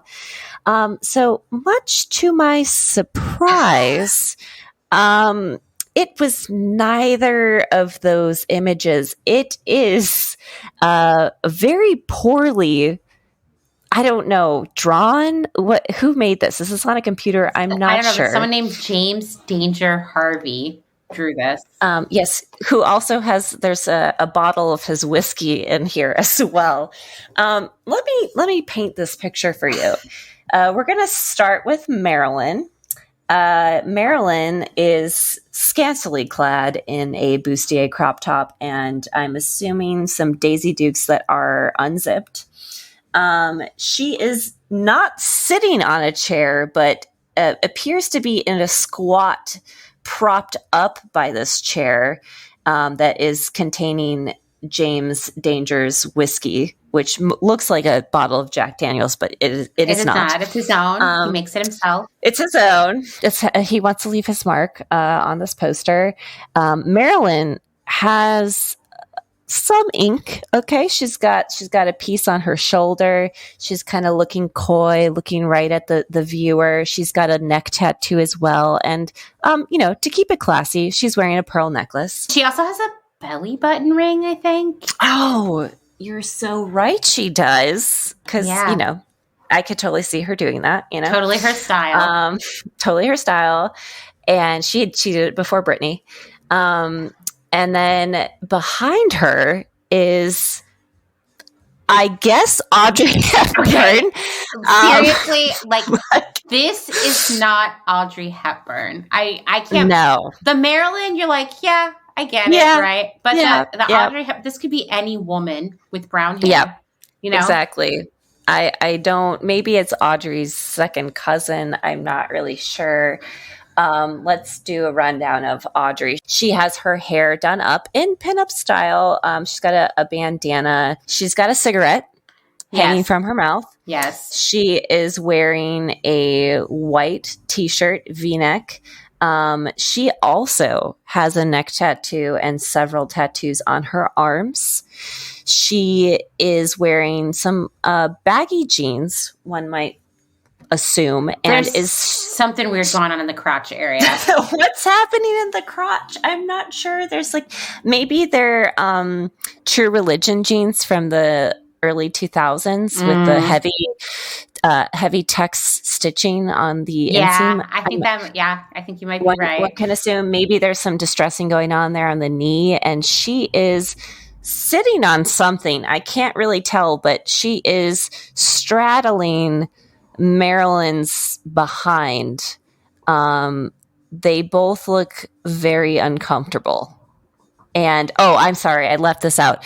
It is Audrey who is tattooing Marilyn. While smoking a cigarette. Also, I feel like Audrey's not wearing the right color foundation for her because there's a very different color. Her neck is significantly darker than her face. Yes. Oh my God, that's Listen, so we've true. all been there, okay? You come out with the same foundation you've been wearing all winter and like it's happened, right? Audrey, it's okay. It's okay, Audrey. You need a better base. Yeah. Don't smoke indoors, and also she looks kind of dead in the eyes. Yeah. Right? Yeah. I mean, there's a vacancy that I'm picking up on, and it's really sad. This does have a review. I'm excited to say it's disappointing though. It's disappointing. Well, it's kind of apropos, I would say. 5 stars. Of course.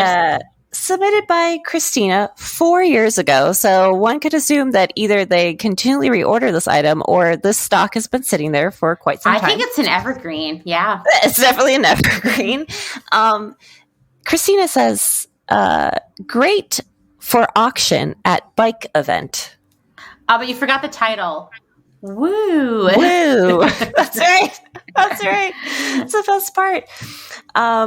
Here's the description for this item. Oh my God, it's so funny. Cover your bare walls with this awesome Audrey Hepburn and Marilyn Monroe poster. These two badass chicks will take your room from boring to fun in no time at all. Wow. Officially licensed. Are you kidding me? By whom? This cannot be officially. No. It must be officially licensed from James Danger Harvey. I just looked him up on Instagram and he's only got 8,000 followers. Ugh, I don't know. what a loser. But it is made in the USA and it's only $8.99. Deal. Yeah. And there's only 3 left in stock. So if this tantalizes you in any way, shape, or form, please log on to spencersonline.com and purchase one for yourself. You know, I had to look at the posters and they are horrible. Here's some stuff they have. They have Marilyn Monroe in a bikini and also tattooed with a ton of money. Yep. A poster of the Buddha that says, "Don't be a dick." I mean, sage words of advice. An official office poster that says, "That's what she said," Michael Scott. A Schrute Farms poster. Wow, lots of office posters. Office posters. Lots of office and posters. Sports Illustrated cover, Camille Kostek poster. From when was that? I'd love to know if this was 20 years ago. I have no idea. It's sorry, weird. 2019. It's pretty recent. It has no reviews, sadly. Damn. It's a rough situation over at Spencer's, and I do wonder if perhaps business is even worse right now. Except for sex toys, which I think it makes sense to me that Spencer's could have a thriving sex toy business because, like I said, you don't have to deal with the embarrassment of like going to like the sex store and what if someone sees you coming in and out. Like I lived near a pretty large sex store in Portland. And so I would pass by there on my bike, walking, driving all the time. And I would see people coming in and out very clearly. Like, you know what I mean? Like, yeah. And not that they should feel ashamed of that, but like, I could see that if you're nervous about that, which let's be honest, a lot of people are, you're not going to be comfortable going to Fantasy on Sandy. You're going to go over to the mall and go to Spencer's, where if somebody sees you in there, you could be like, oh, I'm just getting a weed gator. You know, or I was just here to get something else, and then I just like wandered in here. You know, whoops! How did this fall into my cart? Yeah, yeah. I don't know how I bought all these butt plugs, but which they have them, guys. Of course, one can assume that some items you have to like you'd rather see in person. Because I'm just thinking like now with the internet too, it's like you have that shield. You could buy the stuff online under the guise of online shopping.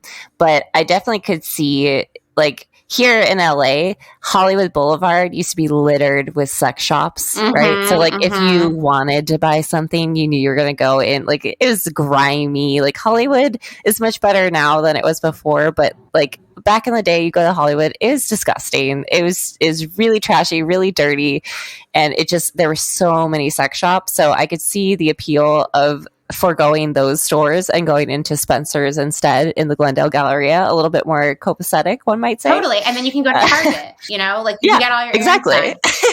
I mean, the thing is though, all Spencer stores are like filled to the gills with merchandise that like no one really needs beyond the sex stuff. Yeah. And I was thinking of the last time I went into a Spencer's, which was the first time I'd been in one in a really long time, was, I don't know, like maybe 6 years ago. It was in Portland, Oregon. And I had just smoked dabs for the first time. Oh, boy. Yeah. I was incredibly high. At like time traveling high, like just no concept of who I was, where I was. And the guy I was with was like, let's go to the mall and go to Spencer's. And I'm like, that sounds amazing. And we go. And the thing I remember most is like product was like floor to ceiling hanging on the wall. There were displays of it. Like there's no way that store was ADA compliant because you couldn't get a wheelchair in there, period. It was just so full of stuff. There was stuff hanging from the ceiling. It was a very claustrophobic feeling. And the thing is, they had so much stuff in there. Like they had tons of backpacks that I feel like were for kids for school, like based on pop culture characters. Like I remember there was a lot of like Pokemon stuff in there, and tons of like The Office just seems to never go away. Everybody's buying stuff from The Office. And then there was all the weed stuff, and there was body jewelry and like candy, like movies theater size candy, and like those like Funko plastic toys, and like there were trading cards and blind boxes and stickers and pins. And then I guess I don't think I went all the way to the back. There's no way I could have handled that in my state. But like I guess the sex stuff was in the back. But like, man, there was just so much stuff in that store. Yeah. But thinking back, it makes me sad that stuff was ever made. Oh, 100%. Like when we were in there for Christmas, they had a whole wall of ugly Christmas sweaters, you know, and like, and you could tell that all the stuff was going to go where merchandise goes to die. Like there's no way that they were really selling much of it at all. And then B, like, it's just got to be across all of the Spencer's locations. The amount of stuff that just goes unsold has got to be astronomical, because it still is like that. Like when we were in there, like it is floor to ceiling, wall to wall, just shit. Like it's just shit, you know? And like it was a little sad, because I remember as a kid going in there and just like being in awe and wonderment and just laughing and thinking everything was so silly. But like as an adult, you go in there and you're like, good Lord, this is like disgusting. Like everything about the store is disgusting. It's sad. It's super sad. Like hot take here, wouldn't be sad if Spencer's closed. I just don't think we need it, you know? No, it's a relic for sure. It's a relic of the past, and you can't not just feel mass consumerism when you're in there. But also like really makes you think of how it was in the 90s, because we were so driven to buy shit like this. Like when they were mentioning how after the war Spencer started because people could actually buy things that didn't matter, like in 50 years it went from like this like, oh wow, it's this new market, to like that's most of the stuff that's sold these days, which is just like, sorry to be Debbie Downer here, but like it really is sad when you think of what we've done as far as consumerism, where it was like, oh wow, that's like this new thing, to now it's just it is what it is and everyone feeds into it. So it's sad. Yeah, it's super depressing. And they do sell clothes there that are also just like so pointless, like novelty t-shirts based on memes. They're going to go to landfills, and just the whole thing, everything about it is like, this is not a store that we need. Nothing there is built to last. Nothing of it has any sort of use. I guarantee there's or value. Yeah, right. And no one's making a living wage that makes that stuff. I mean, and it's just like the impact on the environment is just so gross to think about. I mean, the only useful thing in a Spencer store is all the sex toys. Right. You know? So I guess it's maybe it's good that they're going that way. But like, I feel like they still stock all this other stuff so that they can get around the laws around selling sex toys, because they also wouldn't be allowed probably, I'm guessing, to have a store that just sold sex toys in a mall. I mean, at this point, malls should be glad to get what they can get, but I could see that proposition would totally change their ability to have 600 stores located where they are. So they have to keep making all this bullshit stuff to camouflage. Totally. And I think also what's shocking too is the prices of everything. It's crazy cheap. I can't believe it. So cheap. Don't you remember everything was expensive? And like the lava lamps, like I remember that's the reason why we got one lava lamp. It was because and we had to share it, which like, how do you share that? I don't know. Luckily my sister didn't really like it, so I got to keep it most of the time. But that like, I just remember them being really expensive or cost prohibitive. Like you can buy one for $30 on Spencer's now, which like if it was $30 in the 90s, then it would be like, I don't know, $60 in today's money or something like that. So the prices have just dropped, which just makes everything seem like, obviously it's the same stuff, but it just makes it seem so much more cheap, you know, and like tacky than it was before, just because it's also like, you know, you could go in there with $10 and walk out with something random. Yeah. It's really bad. It's super depressing. And it's just part of like throwaway culture. You know, I think so much about like going back to that fucking humping dog and the way we would sell just tons and tons of them. I remember this specifically being a like holiday shopping season where two of the biggest sellers in our store were those humping dogs and these wine glasses that were basically hold like, I don't know, a gallon of wine, like a whole bottle. Oh, and yeah. Both of these things were so stupid, so unuseful, and had so much packaging involved. And we would just sell just unclear an entire display of them in one weekend. And what happened to all of that after Christmas? Because if someone gives you a humping dog for Christmas, well, I mean, I'm pretending that I would be excited about it.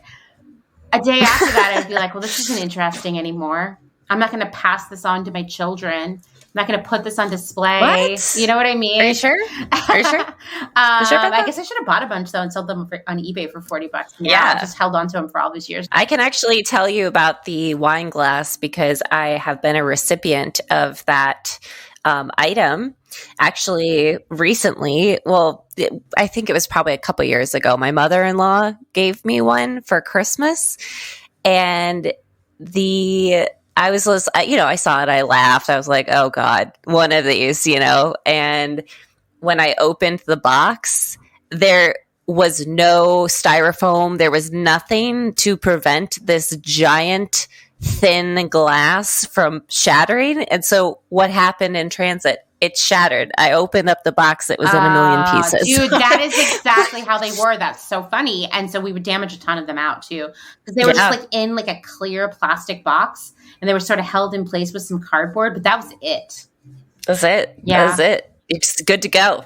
We would sell 9 gajillion of those. Those and the humping dogs. And then also bacon Band-Aids. That was when bacon was a thing. Anyway. It's like, yes. It's just so depressing. And I hope that we can all change our ways. You know? And don't give people silly gifts like that anymore that they're not going to have a long-lasting relationship with. Honestly, like, that's why I hate giving gifts, especially around the holidays, because you have this long list. It's not someone's birthday where you know it's coming up. You have time to think about it and like really think, what does this person need, or what would they really like? What would they enjoy? Maybe I can get them a gift certificate to a restaurant they like. At Christmas time, you just have this giant list of people that you're supposed to get gifts for. And what ends up happening, you get in a time crunch, you go to a store, you buy something random that they're never going to use, but you have to get them something. Or it's like they got you something, so you have to go buy them something. And I hate it.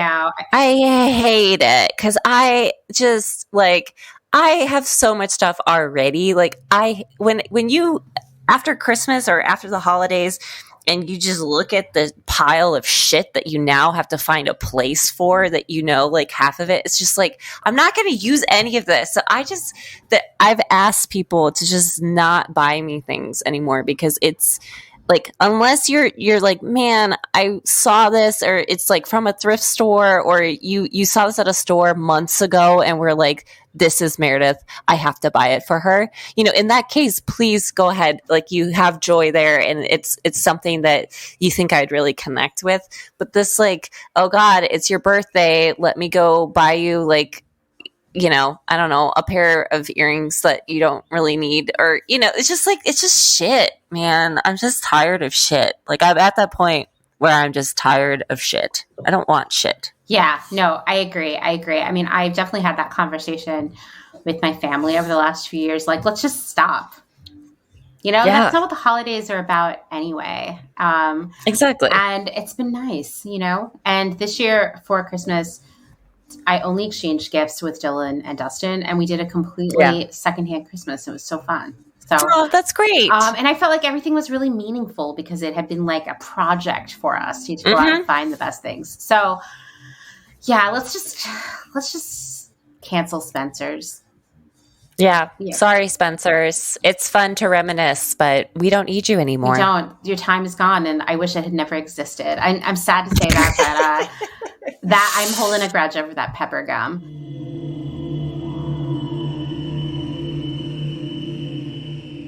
I'm so glad that Meredith and I finally had a chance to break down Spencer's. We've been talking about it for months, and I hope you enjoyed listening to it.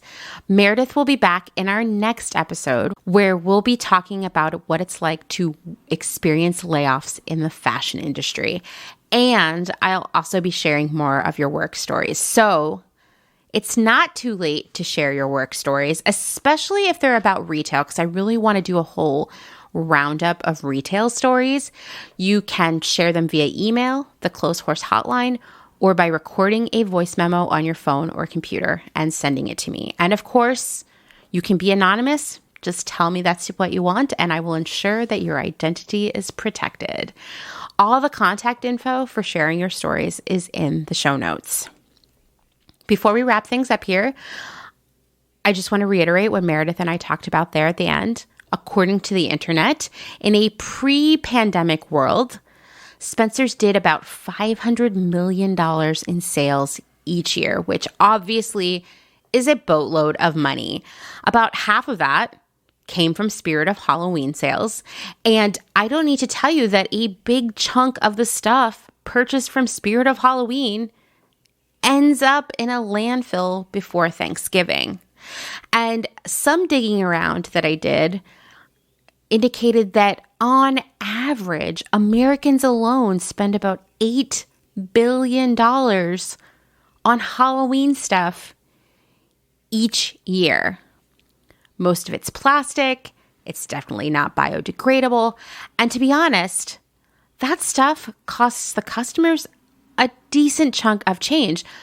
Those costumes from Spirit of Halloween alone, they're all like $60, I swear, and you can only get one wear out of them. That's disgusting, right? The junky novelties that Spencer sells or any of these other stores, from humping dogs to wine glasses to bacon Band-Aids to whatever other nonsense based on a meme is being sold to us this year, that stuff's not much different.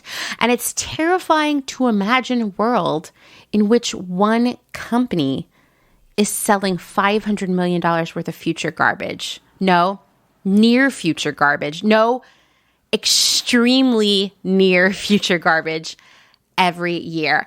And that's just one company, right? Going back to that idea of at Halloween alone, Americans spending $8 billion on costumes, decorations, and candy. And I've been thinking a lot about how we've gotten into these dangerous habits around gift giving and holidays, from plastic Easter grass to wasteful joke gifts to disposable Halloween costumes. You know, every thrift store I visit out here in Lancaster County has a massive Christmas section year-round with a secondary, slightly smaller Easter section year-round. So many decorations bought and tossed at a rapid clip. And I think this is a great time for us to start revisiting these habits and traditions and create new ways of participating that are less wasteful and destructive, but still meaningful and special. I'm already thinking, actually, thanks to this Spencer's episode in particular, that I want to do a series of segments of sustainable secondhand first Halloween ideas, along with all of the other fall, winter holidays. So stay tuned for that, because I'm definitely going to be asking all of you to share your ideas with the rest of the community. This is a great time right now, here in 2021. Even if you're listening to this somehow in 2022, it's still going to be super relevant. This is a great time with everything that the world has experienced in the last year or two to say, you know what? Yes, we've been doing it this way for a long time, but that time has passed. This is a new era, a new way of doing things, perhaps even getting back to the heart of why these holidays and rituals are so meaningful to us. Because when I talk to people about, say, holiday shopping, it's less about the joy of being with loved ones or giving a gift and more about the obligation, the stress, the money, the work. I say this a lot, but we're all influencers to the people around us. And I think if those people around us see us changing up the way we give gifts, commemorate holidays, and build new memories, they will be inspired too. I love Halloween. It's always been my favorite holiday. I want to make it better. And our ideas, our way of doing things can spread so fast. It's almost like a meme in real life, but with better intentions, or some intentions in the first place. We can make things better without sacrificing the moments that bring us happiness. I really believe that, and I hope you do too. Let's get to work on that. Thanks for listening to another episode of Clotheshorse. If you like what you're hearing, you know what I'm going to say. Please leave a rating and review on Apple Podcasts. If you would like to support my work, which I would greatly appreciate, please check out patreon.com/clotheshorsepodcast, or consider making a one-time contribution via Venmo to @crystal_visions. And I just want to thank all of you, as I always do, and I always mean. Thank you so much for all of your support so far, for listening to the podcast, for sharing our content on Instagram, for supporting financially via Venmo or Patreon, and even for when I say, hey, someone left a real asshole review on Apple Podcasts, all of you jumping in there and putting in some great reviews that push that one down. Seriously, the last year has changed my life in so many ways, and I feel so lucky to have all of you in my life in this way. Thank you so much. Don't forget to check out my other podcast, The Department. That's the fun podcast. I do that with my friend Kim. And thanks, as always, to Dustin Travis White for our music and audio support. Bye.